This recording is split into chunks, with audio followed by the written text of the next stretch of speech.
ఇదండి ఈ జగనన్న గారి పరిపాలన ఈ విధంగా ఉంది. ఏ పథకం చూసినా కూడా వీళ్ళకి అందుబాటులోకి రాకుండా, మరి గ్రామ వాలంటీర్లు కూడా అందుబాటులోకి రారు. ఉన్న ఫోనులు తీరు, ఫోన్ తీసినా కూడా మీకేమీ లేవు, ఎగిరిపోయినాయి, బ్లాక్ అయిపోయినాయి, మీకేమీ రావు అని చెప్తున్నారంట పాపం వీళ్ళందరికీ. మరి ఈయన మేము తెగ సాధిస్తున్నాము, అభివృద్ధి చేస్తున్నాము, వాళ్ళకి అయ్యిస్తున్నాం, వీళ్ళకి ఇస్తున్నాం అంటున్నారు. మరి ఎమ్మెల్యే గారు మీరు వీళ్ళందరినీ కూడా మీరు దృష్టిలో పెట్టుకోవాలి. మరి వీళ్ళకి కావాల్సినవి రావాల్సినవి అన్నీ కూడా మీరు ఇవ్వాలి కదా. మరి వీళ్ళ పరిస్థితి ఏంటి మీరు కొంచెం గమనించాలి. ఇప్పటికైనా ఇక నుంచి అయినా మీరు కూడా గమనించి మరి ఇట్లాంటి వాళ్ళందరూ ఇంకా ఏ వార్డుకి వెళ్ళినా ఇదే పరిస్థితి, ఎక్కడికి వెళ్ళినా ఇదే పరిస్థితి, మాకు రావట్లా.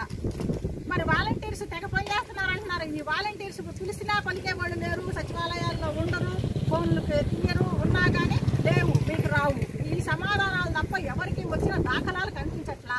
కాబట్టి మీ ప్రభుత్వంలో జరిగే అవకతవకల్ని మీరు సరి చేసుకొని ప్రజలకి సౌకర్యాలు కల్పించాలని మేము భారతీయ జనతా పార్టీ